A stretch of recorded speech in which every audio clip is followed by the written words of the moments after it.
That was triggered in the country as we chart the way forward on matters BBI. And yes, the amendment bill, of course, that is here, that was triggered in regards to the handshake and between President Uhuru Kenyatta and Right Honorable Raila Odinga has been looked at as, you know, indeed something that has, of course, given birth to the BBI. This all courtesy or mean of the push to ensure that we have peace or we enjoy peace as a people. And as you can remember very well, that is what Right Honorable Raila Odinga said yesterday, that theirs has been a quest for peace. And according to him, the BBI document comes in handy to address numerous challenges that we face in the country and also guarantee the people of Kenya that peaceful coexistence. But as it is creating more division than would have been expected. Or would we say that this was expected after all, Simera? Good morning, and thank you for being here this morning. When I hear that, what you've just said, Linda, I ask myself, you know, on what basis are we concluding that it is creating divisions? For me, it is perfectly in order, and it's very normal for people to disagree on proposals for public policy, proposals for how to manage affairs of society, proposals on how to best govern society.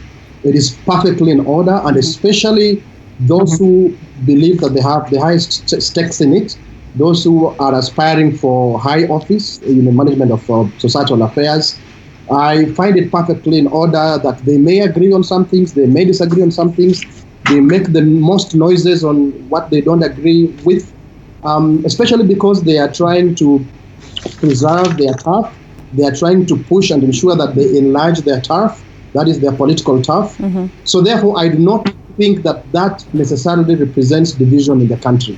Disagreement is not division at all. Well, and maybe it's perfectly in order. In fact, I actually like the fact that we are having robust public debate and even in introducing ideas to compete in this debate rather than the initial insults based on, you know, reggae and insults on bangi and prayers and so on and so forth. So I don't, honestly, I do not consider this as a division in the country. I see them as very healthy disagreements. Well, indeed, healthy, or so to speak, and maybe we'd argue that the dissenting voices were, you know, a majority of them who argue that probably this would, you know, is a document that is dividing the country even more. Maybe it was a little bit too early to conclude it that way, but the trajectory or the direction that it is taking, Honorable Bunyasi Sakwa, do you suppose then that, well, at this time we could be saying that we are enjoying that democratic space and that beautiful moment where we can have conversations that will be healthy for us, but looking at the direction that it's taking, does it pose a threat on matters peaceful coexistence? Thank you very much indeed. I think there is a problem, and it's partly because we have perceived this expression of ideas around individuals, and because I guess people are seeking to get combatants in the duel of 2022. So they would obviously, we want to say, this is Raila saying this or that. What's the DP saying? And I think that has really cost us a lot. There are a lot of policy issues, and I like the reference to policy discussion that Mr. Smeha has alluded to. There are a lot of policy issues that are about this nation. And there may be protagonists now that are espousing them, but we are losing the opportunity to debate the merits of those positions. Instead, we are always simply looking out to individuals. For example, the people are now, there is some push to say somebody must say no, so that we have an interesting debate against what the people are looking for. But they're spoiling for a fight. They're not really looking for democratic space to espouse the ideas around this suggestion that have been made. So that has been a weakness generally, and I think that even among pundits and within the media and so on, everybody just looking for a way of getting guys to fight, to disagree and so on, and then the way they it's interesting, I think, both tactically and strategically, that the DP himself, as a person who had variant ideas, has refused to lead what they're calling a no campaign. That has implications, various implications. if it's not contested at that level of leadership of the positions, how useful and almost from what I hear on the street, lucrative the campaign would be is reduced. But yet it's a rare opportunity we have got in the country to look at the quality of governance, the structures that we are looking for, to look at indeed if we are looking for constitution that serves us, to allow that discussion to occur, and to look at it from the perspective of the various segments of our society. It's a pyramid. At the top are some leaders who have interests that are probably globally common, including elite interests. At the bottom are Wananchi struggling, even as we speak today, who have to make hard choices. It's either this or that. You can't do a bit of both because you don't have the money. So what does it imply for them? We have to allow that discussion to take place as well, without calling names, and that has been the most unfortunate thing. You see very bright people, they rush quickly to call somebody's idea stupid. In fact, if you think critically, the stupid one is the one who thinks somebody's idea is stupid, because they stop to think and you simply call names. Kenya is at crossroads, and I think we should really allow this discussion from every angle. The Mama Mboga has an idea that has implications. When the shilling drops and their traders and the foreign transport costs have gone up, they're telling us that there is an import content in the value of this shilling.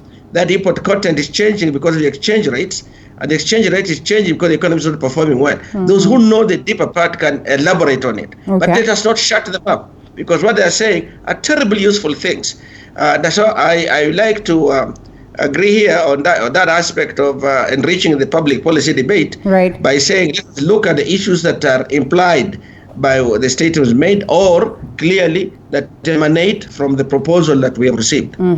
All right, so to speak, and I mean that will be coming to look at later on also as we revive that conversation on the public management bill from the reports that come from Treasury. That is as of yesterday, that indeed we are hitting the 7.1 trillion, of course, debt, billion or trillion, yes, and the fears are that we're going to get to the 9 trillion beats, and then the question is just how then are we able to balance this as a country. But before we delve into that, let's focus much on this aspect of the BBI, and indeed the conversation right now based on the developments that are coming are, those are utterances by the DP and his allies in regards to what it is that they would want done for, on the document, and they give a raft of proposals.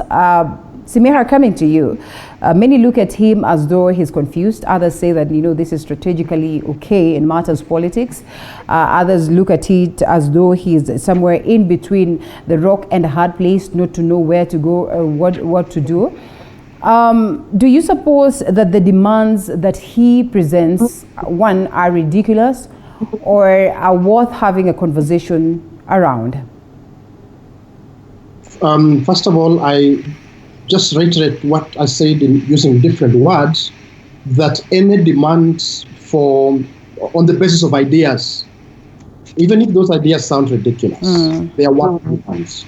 Demands that support or promote public debate. Let's say someone was to come, one of them, DP or Raila or Uhuru Kenyatta, were to come and say that in this country, let us have a monarchy. Now that's an idea. It sounds extremely ridiculous. Yeah. That's an idea that would push us to begin to discuss. Rather than if you remember where previously they came from, it was more of insults, that this should be a country of prayer, not of reggae and bangi and drunkenness and calling each other names and so on. It has moved from that to talking about ideas, however ridiculous those ideas may sound. We are in a good place when we are discussing ideas, however ridiculous they sound. Secondly, I do not think that Deputy President Ruto is confused or that he doesn't know what he's doing. It is important in these debates for us to situate them in the prevailing political context, as Mheshimiwa has said. Please do remember that people look at these issues using the lenses of their stake in politics now and in the near future, that is 2022. So everything they see, they try to, how will it affect me? How will it affect our chances, our position? When you hear him articulate things, in my observation, the deputy president is not just articulating his personal or political position. He now represents an amalgamation of interests, political and economic interests, pushing and pulling.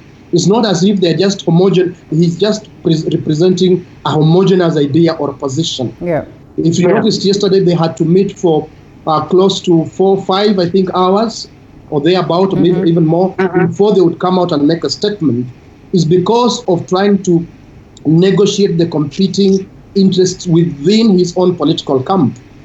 What he says does not just carry the weight of his political interest, it carries the weight of people who associate with him politically, who see that if he makes, in quotes, a mistake, it's not just him who loses, it's also them who lose.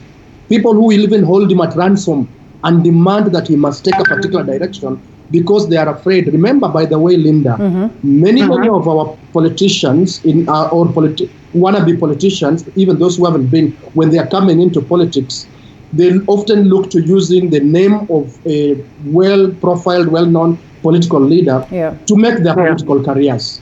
So they will also push in their positions, not necessarily on the basis of the issue we are discussing, but because of their political interest. So all these things, when we are discussing, please just do remember, they are at play. And finally, just one issue that I find as an illustration of them more or less pushing for space is when they propose that let's have a multiple choice referendum where we are not going to have just a simple yes or no, but we pick on issues, we vote on issues. It is possible. It happens in other places in the world, but you would need tremendous work in terms of civic education, in terms of logistics, to prepare for that. What does that mean? That means you are basically saying we cannot have this referendum anytime soon. Let's have it at the earliest after the next elections, which again is not an impossibility. It's not as if it's weird. It is possible. But then you can see that some of the proposals are to push for time. But other proposals, what I read in them is an expression of the competition of political interests within his camp. And it's not just camp, it also happens in other political camps. It's important that we appreciate all these realities. All right. Well, even as we appreciate, this casts more of confusion to the people and generally, well, the nation at large. Bunyasi Sakwar, if you look at this, what then would sort of create that environment where they would feel that what it is that you also argue about, that there needs to be a conversation revolving around this, is something that will be considered, because reality is that, well, the proponents of the BBI, who are actually the instigators, or so to speak, or the brains behind that, argue that they do not want to whitewash the aspect that indeed this is a living document and we're just talking about amendments. And they say, why don't you allow us the chance to, first of all, run with what it is that we have, and then all these other proposals that you bring on board are conversations that we'll keep having as time goes by. So, we get to that point where we're in limbo, we're confused. What is likely to be given a chance in this case? Linda, I think that where the issues of confusion are arising because of the limited information that has been given to people. Information has trickled to people only very selectively. The outcry from the beginning, make the documents available. That are, of course, complex documents. It's indeed true that not everybody will necessarily understand, but there are aspects that impact each one, and each one can debate from their own perspective. We would have had a broader spectrum, a broader range of discussions coming from the people themselves, and with the different segments. The youth have their own perspectives, youth women, youth men, the middle age and others, even the wazers have their own space and so on. Instead, we have carved out these discussions around individuals. And so it's Raila has said this, or the DP is saying this, and so and so is cornered, and so on. So they're looking at it very much in terms of the football that everybody seems to watch.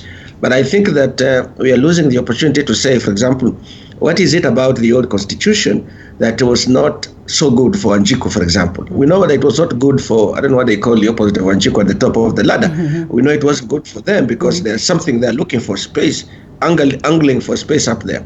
But we are not saying what does this imply in terms of developing our society, is in terms of making our youthful nation. Our nation is a youthful nation. Nearly 2/3 of it are below 35. So that's the nation. So what is it? What kind of nation would it be that can foster creativity, can foster economic activity, that can allow people to speak openly but responsibly, so that we take out from the public discourse this tendency to pinhole people and paint them in colors that are unfavorable, or to become clearly a nation of praise and choir, which would be completely unfortunate. So I really think that even the positions being taken by the DP, and I want to agree very much with Mr. Smeha here, that there are variant views, there are alternative views, and let's discuss those alternative views. Why are we worrying about whether somebody's political interest is in a corner or not? I don't know. My village is not interested really on who becomes president, but they're really interested on getting a system that works. They can get access to health, they can get access to jobs, they can get access to education, they can make this their generation now better off than that of their parents. That's not happening. We are ending up in a situation whereas the parents had jobs or businesses, the children are just around home, well into their 30s, even including those who have gone to college. We told people better education is better living. And now I see in my own community, many homes have got their children to colleges and universities. And then they finish and they come back home and they stay with them. Those are the issues we should confront. It doesn't matter where good ideas come from. And we should not tie this to the guys who are competing for jobs. So that's really something that we want to implore the media generally, implore us, the commentators, but beyond that, to allow that space to people so that ideas can be generated. Now we have these proposals that we have before us, and some of the matters that are banded around are now beginning to revolve entirely about leadership positions, as if you get those 5 or 6 leaders at the top, you have solved everybody's problem. In fact, these guys will be very common beyond their names and their sizes. They will have very common ideas. They all live in a world of privilege. They are elites, so the world of elitism. They are not struggling. So I do not know how that's going to necessarily represent those below them, and not ethnicity now. Let's just talk about social classes. Right. But you can also talk about ethnicity. Either way, they don't solve our problem.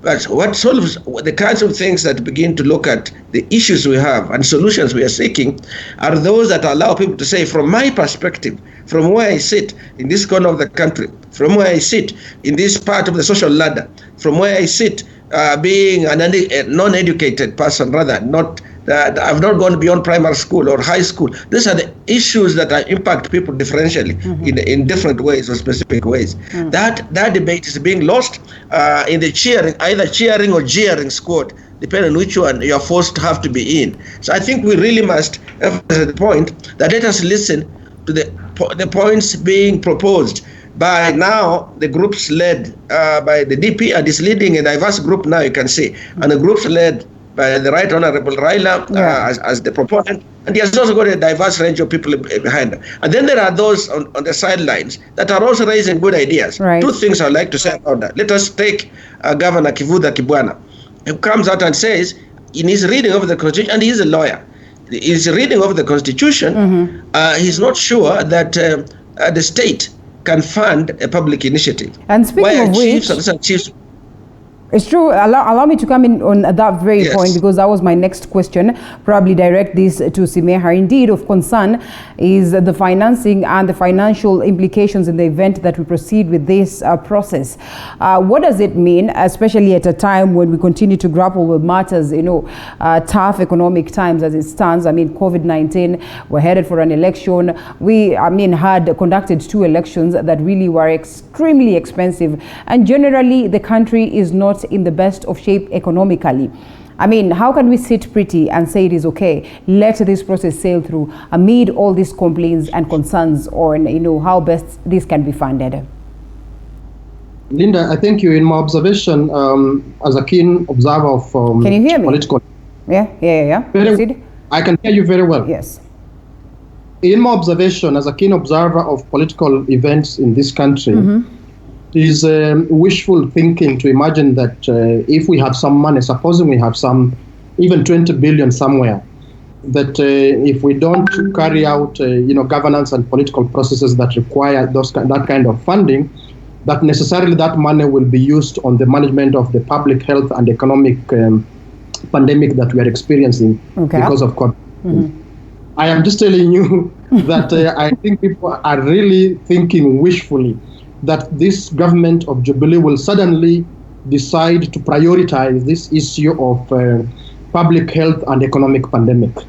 Referendum or no referendum, assuming that money is there in the first place, saving it in quotes, does not guarantee you at all this specific Jubilee government will now spend it on your priorities. Who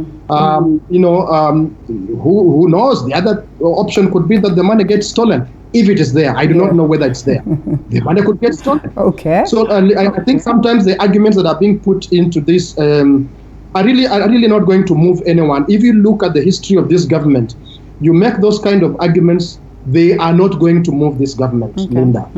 So, and again, dealing with priorities, public priorities of on matters of public interest, you can actually look at them and see whether they are mutually exclusive or inclusive. I do not think these things are necessarily mutually exclusive. The way we have dealt with this pandemic, I don't think we should be arguing that let's stop everything else now and focus on the pandemic. That would be ideal. I accept that. That would be the ideal, because this pandemic has affected us in terms of health, economic activity, and generally economic, it has affected us. It would be ideal to focus all our, as much as possible, our energies. But since my argument is, since it is not possible, given the history of this government, other things that are of public priority, let us allow them to continue for as long as we insist on framing the public debates in the interest of the public, general public. I'm absolutely agreeing with Mheshimiwa that part of the problem is just the framing, so that even when you talk about money, it's about who is likely to benefit of the few top politicians. Who is likely to benefit from these billions. So the second thing is that, Linda, it is not necessarily true that if we were to go ahead with a referendum, that it will cost us 14 billion. Why just pick this figure up because Chebukati said it? In my understanding of elections, the cost of election has been exaggerated, grossly exaggerated in this country, because it's often loaded with money that in advance that will be stolen. That is having corruption from the level of the budget for elections. Our elections and or referenda should not cost as much as they do. So there's no, in my humble opinion, it's a personal opinion, there is no truth in this information being bandied around that the referendum will cost us 14 billion, that elections will cost us 42 billion. We have had a very unfortunate history in terms of the amount of monies we throw at elections, more than half of which is actually stolen and plundered. So should we go with Right Honorable Raila Odinga's math that it would be as low as 2 billion? He made his proposal, but I think it should be worked out. He made his proposal. It may, for me, I think it may have been figurative. It may have been figurative that our elections ought to cost much less. And there are comparative figures that are given in terms of how much elections cost around the world per person voting, per voter. Ours is among the highest. So I will not again just jump at that 2 billion. I think it may have been figurative, but basically communicating the fact that our elections should not cost as much as they do. Finally, I really want to emphasize what this Mheshimiwa keeps saying.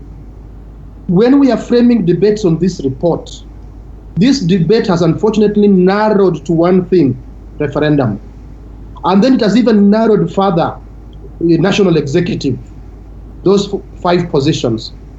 Yet this report, however bad the process was, however, people may disagree with it, and these reports could contain some very serious things that I wish we would force the promoters and even the entire country to discuss everything, so that we hold ourselves and our leaders accountable on the basis of the diagnostics that were done last year. And people keep forgetting again, by the way, this report of the task force from last year, because this current report has not invalidated the task force report. We must hold ourselves and our leaders accountable on the basis of the things that were said. And it was acclaimed that this is a very good report. We are allowing people to get away with so many critical things that were said in this last year's report and now in this year's report, because of narrowing the framing of the debate on BBI. Right. Someday we're going to have a conversation on just how realistic some of these proposals are, because reality is that the document is with us, and from the look of things, as many would argue, the trajectory or the direction that it takes is a clear indication that at some point in time we're going to go for a referendum. Whether indeed it's going to be next year or in 2022 alongside the rest of the other ballot papers is actually a question of wait and see. But all this comes the backdrop of tough financial times, and I think we've touched on that. And the latest is that Treasury Minister Ukur Yatani he has equally come again to warn us that we should brace ourselves for tough times ahead. And we are talking about operations in Kenya having hit that debt ceiling of 7.1 trillion. We're headed to 9 trillion, which most of the economists will tell you is extremely dangerous, especially when we acknowledge that fast as a country we are not able to raise such amounts of money. We are not able to sustain our own budget. And reality is that corruption is indeed something that is here with us, and it's pretty much unfortunate to note that we've not been able to deal with the same. So technically all the monies that are borrowed do not get to the people, do not get to a point whereby we realize the benefits of the same, so that even if we're paying, we then would have the confidence that indeed we are paying for monies that have been worth. Honorable Bunyasi Sakwa, I'd love for you to tell us how far we are with the management bill or the public debt management bill before we loop in Simehar. Linda, allow me just to comment on one quick thing on yes, costing of elections and referendum very quickly. Right. We must agree with Ms. Meha. He says 2 billion may be figurative, but so might 14 billion be in a sense. But I think we must get into the culture of costing initiatives that we propose. Right now, if you raise the issue of costing these processes around the BBI report, you will be booed out of town. You must be a messenger of doom. Let us do this good for Kenyans, and democracy is expensive. Let's just go on. But somewhere, somebody has to pay for these things. So we really must allow initiatives to be costed. Like we had universal health care, and they refused to. They did not give us a chance to see what the pilot had cost, and now they want to sort of move to other counties. We're moving. When I think it's blind, but they know what the true costs are in the background. Those must be part of the public domain. We must have that culture. Like now, we must have the costing of even how much this process is taking in terms of funds. Funds are very limited indeed. So now we are doing that at a time when the debt levels are high, and I'm going to comment on where we are on the processing.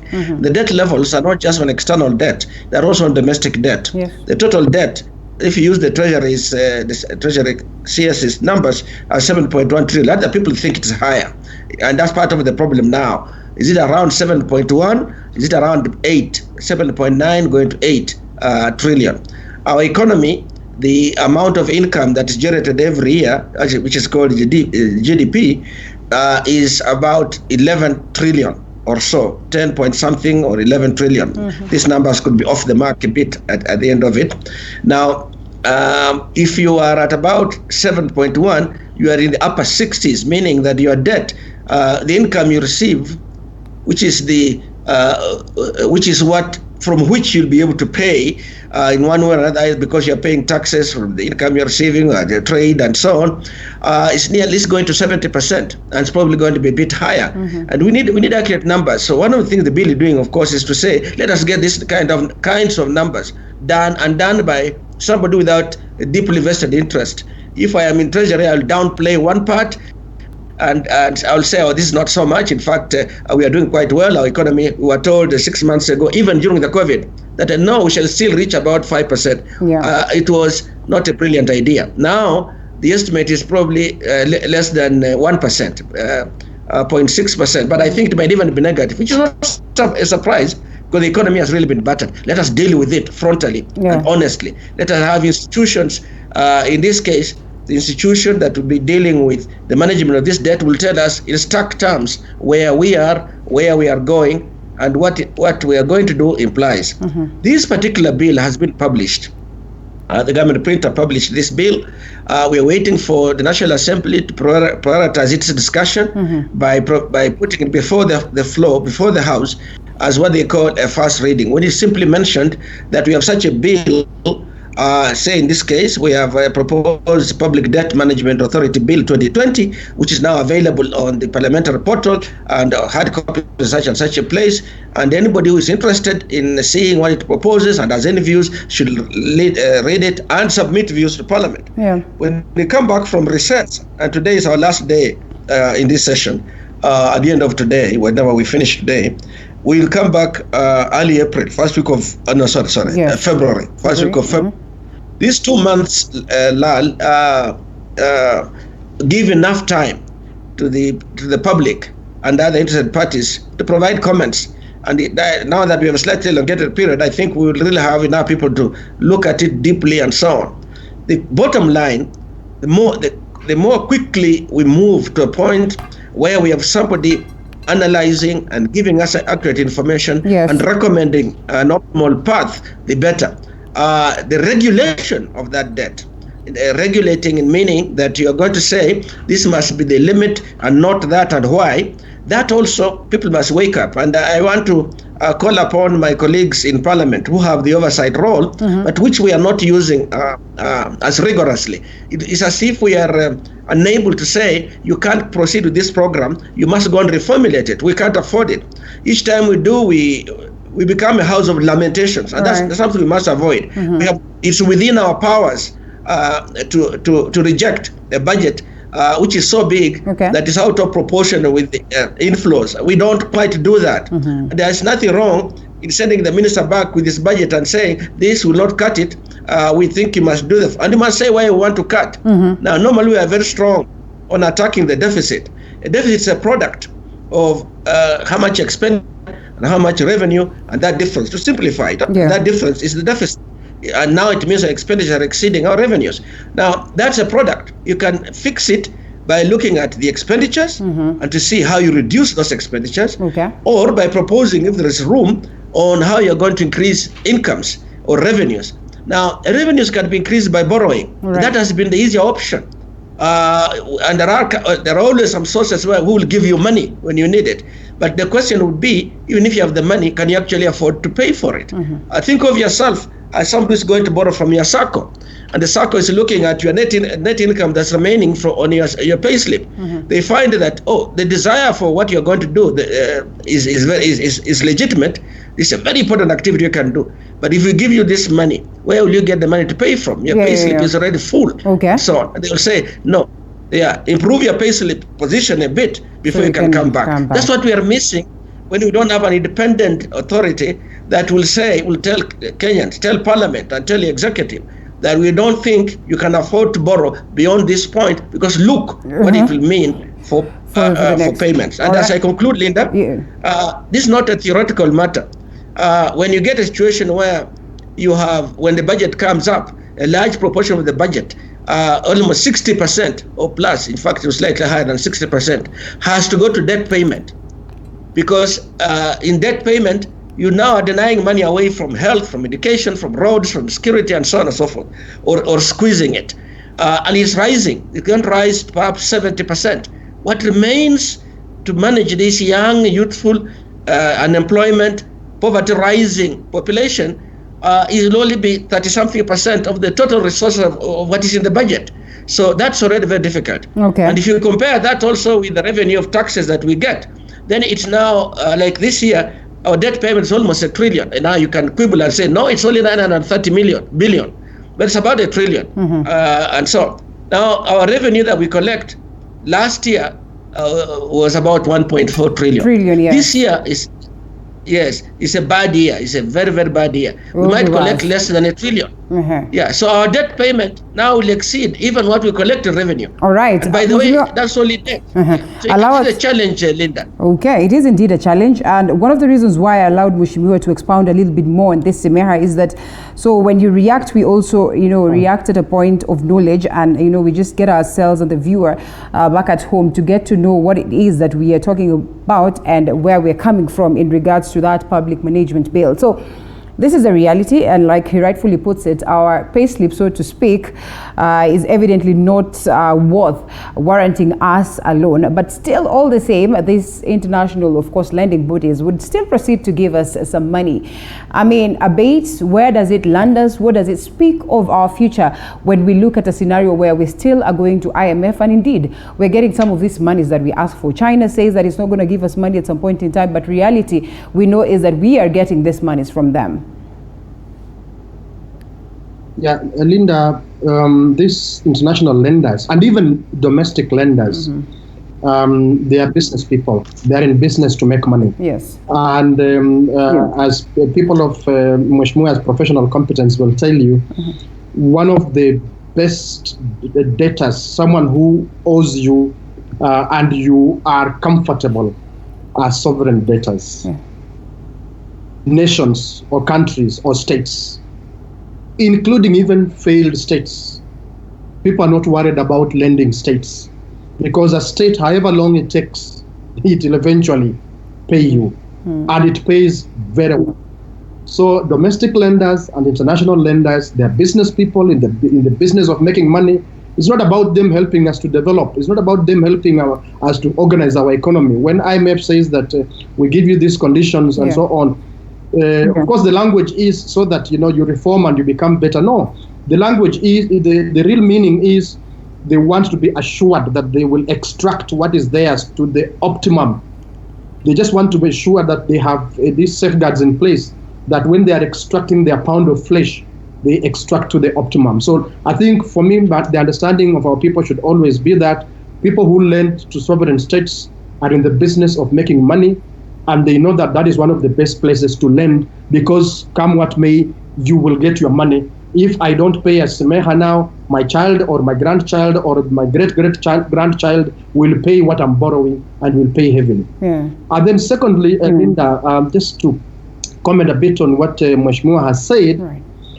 Beyond having these institutions, beyond having policies, beyond having the constitution, we have to worry about our national culture, the way we behave.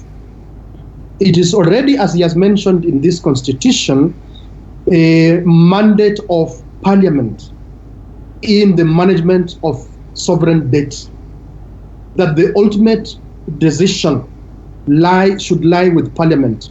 But is that what happens? No. That is not what happens in practice. What happens is that the executive just rides roughshod over parliament and does what it wants. And they do what they want, and they commit this nation to debt, regardless of what parliament thinks. And to come on the side of parliament, it has become such a weak institution. For me, especially from 2013, it has become such a weak institution, I suppose, in my opinion, because of the politics of patronage, politics of rent seeking, and so on and so forth, that people worry more about who they align with and their survival in politics and the opportunities it provides for income, for rent seeking, that they will do the bidding of the executive so easily that it doesn't matter, the public interest that they're supposed to protect when they're in parliament. Yeah. Those are realities I think we must live with. So beyond putting in place institutions, and it is important for us to do that, independent institutions like the authority that is being proposed, we have to deeply worry about our national culture. Our national culture in the management of governance, management of public affairs, management of public policy. The tendency is for people in institutions of state and high public offices is for people to think about protecting their right to an office or to a job, rather than the spirit of public service. So do not be surprised, God forbid, but do not be surprised we have this authority, we have people in charge of this authority, but they will worry more about the jobs they've just got. Yes. And in the protection of those jobs, they will bend the rules based on little pressure from a rogue executive. This is why, for me, in this debate we are having, this BBI debate, Yes. we must not lose sight of the proposals on how do we change our national culture. Can we bring back debate on the national question? We bring that debate back on the table. Who are we as Kenyans? What kind of nation do we want to build? Yes. What kind of education system do we want to have? That is what will eventually change our national culture, such that even where we don't have good documents like the Constitution or good institutions like those independent offices, you have people with integrity of state and public offices that can at least do the right thing. But if you don't have the right people in these offices, regardless of the number of independent and constitutional offices and commissions and so on you have, we will still have this problem because of our corrupt governance system and our corrupt political system and our national culture. Well, all right, there we go. And does it not break your heart, Honorable Bunyasi Sakwa, to even imagine that that is the state we're in, and the fact that you're pushing for a bill that, well, it could be very good, but there are likelihoods that it's probably not even going to sail through. One thing that you acknowledge, and one thing that could break your heart as a person who's pushing or fronting for the bill, but equally breaks the heart of the common mwananchi even more. You've heard Simeha that we literally have lost hope on the people who are representing us. Okay, I'm a parliamentarian, so it's I should say this, put it this way, that indeed the tendency has been, first of all, we talk about political parties and the need for discipline among political parties, that if you're a political party in parliament, you should push for the interests of your party, and of course sometimes you push the national interests and so on. Jubilee had a dominant majority, and you remember the issues of the tyranny of numbers and so on, so that members would not oppose initiatives by their own party. If they were Jubilee members, that would appear as if it is disloyal to their party. And the NASA coalition had a responsibility to virtually to provide alternatives, or to sometimes to oppose, but to provide alternatives, and that didn't always succeed, because in the terms of voting, the Jubilee side would get the numbers they needed to do so. But that probably as it should be, except that we need then to rise out of our political party at some stage and say, yes, we support our party's manifesto, but we also must be serving the public interest. And the so-called legacy is not going to be the buildings you leave and the roads you leave. It may include that, but it will also must include the kind of culture that you have left behind, political culture that you leave behind, on how things are done. And if it's progressive, one should be fully proud. Now, let me give an example. In the recent past, during the Kibaki administration, which had a lot of ups and also a lot of downs, as you remember. But as we recall it in memory now, which should be, I think, recent memory, although it's going beyond 10 years, it's beginning to fade, people are remembering that it was a time of stability in the economy. Not that the economy was doing as well as very well, but was doing much better than before the administration before it. It was a time also where, for example, we had expansion in infrastructure services without spending huge sums of money. It was a time when the shilling had stabilized, so people could begin to see their wealth grow. And when I say wealth, it's not just the big shots who own billions. No, I'm talking about the Mama Mboga who is able now to find that she has a little extra that will pay for that medical health in the local clinic, which might be 200 shillings. That's a big bill for some of the people. It was beginning to appear to people that things are improving and they're on the mend. But what has happened since, with blind loyalty, in a system that's full of patronage, as Mrs. Mayor has said, people begin now to simply praise.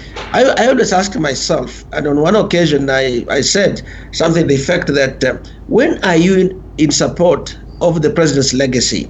Is it when, as a committee of parliament, because parliament works in committees mostly, you critically evaluate the proposals of his ministers, including possibilities of amendment or rejection, so that it may go to a cause that's better for the nation? Or is it when you quickly agree with it and say, this is the president has brought this, we must agree, even if it actually comes from the president himself, and yet it's not in line with the stated objective that will leave a legacy. We had Agenda 2030, we had then Agenda 4, and so on. If you should tie, some of us felt you must tie the feet of these ministers to the path that will deliver Agenda 4. Yeah. Now, if a minister comes up elusively, say no, say no decisively. So the point that Mr. Smeha is raising is that the Parliament's powers have been, in a sense, diminished. These are heavy words he's using, patronage, meaning that you are afraid to take a position because it may compromise what you expect from the executive. So you say, but I don't want to say that, because I'm going to see the minister on my contract or my business or something. So I must decide how to say it, and so on. Instead of saying what you believe is what is good for the country. Yeah. That's something we have moved away from. And we still are there, by the way. Okay. Just listen to us, the commentators, across these channels. And you see sometimes you almost get a feeling that you have hired somebody from the headquarters of a certain political party to come to the TV and then to propose and support and so on. So are you on payroll? Yeah. You're supposed to be an independent commentator. It's a weakness which we are all falling into that we really must get out, otherwise we are misleading this country. All right, and as we close down on that, also the aspect of the BBI, the two subjects that we've discussed, the aspect of debt and BBI, the last day for signatures collections, and we see what happens about that and whether indeed these conversations will continue and to what direction they take us. Gentlemen, briefly, as we head towards winding up, Nairobi is crucial for us. That's where so much sits, of course, even the national government itself. What would you make of the drama that we've been treated to as Nairobians and as indeed the people of Kenya, and the fact that the conversation on the ouster of Mike Sonko is on, even as some members of county assembly would want to save him, or of course others who would want to proceed and push for that process of impeachment. What do you make of it, Smeha, as we get to wind up, and what would be the fate of Mike Sonko? I think Nairobi, again, is a classic example of the failure of governance and politics in our society. When you observe the details, and a lot of it, by the way, doesn't come onto the surface. A lot of what comes onto the surface is the drama. But behind that drama, Linda, there is tragedy, that's tragic comedy that is playing out. At your cost, at Mheshimiwa's cost, at my cost, at the cost of the citizens of the Republic of Kenya. It's about control of political and economic power. But the center of it is control of economic power. For purposes of patronage, for purposes of extraction, for purposes of perpetuating one's control over that as much as possible forever, if it were possible. Now, when you see the intrigues playing out at the Nairobi, at the assembly, at the executive, with the private individuals, look at where he has his right to hold his meetings wherever he has his right to choose his friends. But when you just dig a little into the history of some of the characters involved, where these MCAs and Sonko are holding meetings and who they are meeting and the kind of things they are doing, the fact that they can spend all this money to fly to wherever they've flown to go and do what they are doing, that they can today sign this and tomorrow change their mind. When you look at those, and that is, I've told you, that is just the lighter part of it, this drama that is playing in public. The most unfortunate part of it, that what is behind it is the war for control over our resources. A few individuals fighting a vicious war to have control over these resources, not for public benefit, but for their benefit, control over lucrative tenders, contracts, employment opportunities, etc., etc. That is what is playing out in Nairobi. And all these people have failed. The system has failed us. The executive of Nairobi, for me, no hope. The county assembly of Nairobi, no hope. The national executive, in terms of the role it's playing in this thing of Nairobi, for me personally, Linda, no hope. Wow. How can we resolve this? Yes. Even whether Sonko goes or survives, Linda, I do not think the situation in reality will change for the Nairobian, necessarily for the better, until we clean up the politics and the governance.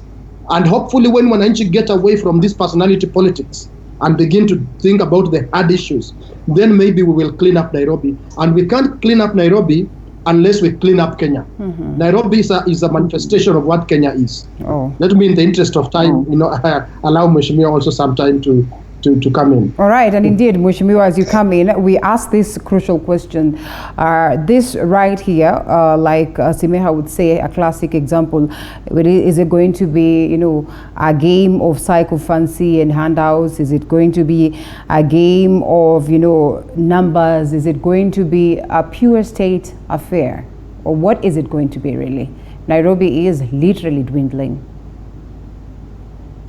Nairobi is a city of intrigues, almost continuously, and indeed, as my colleague says, what we see is just the tip of the iceberg, and we see the fist fight fists and so on. The city, even before, even at the times when it worked well with the older mayors of the old, there's a lot of infighting in ways as who controls this big wealth that Nairobi generates into the economy. And unfortunately now we just seem to be ending there, and we are fighting viciously to get into that. I personally don't believe that the executive, without changing the status of Nairobi, should be coming in and taking away some parts and running it on the side without full accountability, because who is watching, who is going to raise the issues and so on. Or that the council can just do what they wish to do. Now, when I see MCS wanting to impeach or oppose impeachment, that's a democratic process. They want to impeach Sonko, they should be able to assemble and plan to impeach their governor. If they want to defend to oppose the others who want to oppose the impeachment, should be able to assemble and plan, strategize how to defeat the impeachment. And the state should not disrupt selectively, because it cannot control events by suppressing one side or the other. It's going to delay transformation of Nairobi. Nairobi is very, very crucial. What they are doing now are things like, for example, the issues of rapid transport. I recall in the 70s, we had a strong team within the City Hall who are discussing making serious traffic projections and traffic management. If we had allowed professional systems like that to thrive within the city politics, we would by now be having those rapid trains and others. But it's been delayed so much. It's been delayed so much because of external interests in how people are going to gain the changes. And it's very sad because movement in Nairobi for the ordinary person is very difficult. I know the people that sometimes, like those who assist me for work, if I kept my driver anywhere beyond 5 or 6, getting to Dhiru from town might take 3 or 4 hours and so on at night. So it's obviously not the way to do it. It reduces productivity. Imagine mothers who are working and have left their children at home, and you get back like it was at one time, you get back at 10, and you have to be back to work, leave home at 5 to get to work by 8, and so on. That's very, very difficult indeed. And you can only do that in sober planning systems, not in this confused politics. And who is paying for it? Where are they getting the money to pay for this offline expenses? We know that it's through corruption. We're not tackling that part of the corruption. Now you get in, for example, the NMS.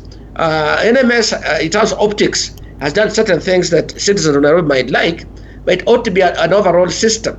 Now, how is the NMS being funded? It looks like it's not through the budget, because like now Sonko has refused to sign on it, so are not getting the money, but they still are getting the money from somewhere, and that line item wasn't in the last budget as far as I remember.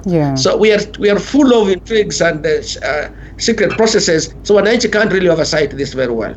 But I want to suggest one thing as I conclude, Linda, that every effort must be made to enable these documents to be printed and to be available in areas outside of Nairobi, and not necessarily on the internet, because downloading and paying for internet expenses is still quite high, even simplified versions. And the IEBC must be allowed to manage this process, so that IEBC, for example, in making documents available, can provide question and answer documents and simplified versions of this, but accurate, simplified but accurate versions. Because as we begin the civic education, That's where the propaganda is now going to come in, depending on who is doing it. We are going to mislead people. Let us say things as they actually are and allow people to discuss the implications in their own ways. There are bunge la wananchi all over the place, and others. They will be able to debate these things as well. It won't just be the corridors of professionalism, so to say, so to help develop this country. Okay. Thank you so much, Honorable Bunyasi Sakwa. Lastly, Simeha, as we close it down, what would be your parting shots? My parting shot, again, related to just what Mheshimiwa has just said. Yes. That is, I think BBI is a tremendous opportunity for the nation to hold a conversation, an honest conversation on the national question. But we cannot hold that conversation if you limit the framing of this discourse to Raila, Uhuru, Ruto, and so on. If you limit the framing of this discourse to 2022 elections, if you limit the framing of this discourse to referendum on the proposed constitutional amendment. Please, if you look at the report again, there are so many things in there, and to me, some of them fairly radical, but they're not getting discussed. Can we as citizens, with the help of the media and this kind of platform, can we wrestle this project away from the initiators? The fact that they initiated does not mean it remains their private project. We need to wrestle it away from them, force it to be a fully public project. We discuss everything at our terms as citizens of the Republic of Kenya. Insist on these documents all over and refuse to be limited to those few individuals, the referendum, and 2022 elections. This debate on the national question cannot end in 2022. This should just be a beginning of another attempt to debate the national question in Kenya of who we are and who we ought to be. And it's possible, I think, if Wananchi can get educated on what this means and force a robust debate that can lead us to reforming our society. All right. Well, gentlemen, exactly 10 minutes past the top of the hour. Mheshimiwa, you want to say something again? 30 seconds? No, I'm sorry. But, just a very quick one. I was going to say, Linda. Yes. If we have to see to go the direction that Mr. Simeha is suggesting, which indeed is a good direction, then what we really need to do right away, we should split those issues that are referendum related, which means they can't change without the referendum. And then other issues are going to go through public policy pronouncements, either by the head of state, through the budget, and so on. Then, because those, we don't even need to waste time to debate them now. They'll come through bills and when the budgets are proposed. What we need to discuss now are those changes that must have a referendum to approve, so that we can limit the things we are going to debate. And other things we are going to be with as we go along. Because we are mixing up the whole thing such that it almost looks like everything is going to referendum. Really, it's not. That's not the case. That's really what I wanted to say. And I just to plead again once more that let us help this country to focus on the issues that we are facing right now. All right. Well, thank you so much, gentlemen. And so to speak, there is that need for civic education, because reality is that a majority of people do not really quite understand what this whole process is all about. A reminder that it's not about overhauling the constitution or changing the constitution, but making amendments to the document. And what it is that the gentleman raised, pretty much important that you are part of this discussion. I mean, make sure that you read the document and make a conclusion as a responsible citizen. Joseph Simeha, governance expert and member of parliament Nambale, Honorable Bunyasi Sakwa. Thank you so much, gentlemen, once again for always gracing the set. After this break, we discuss matters gender-based violence and we get to know what way forward in dealing with the menace.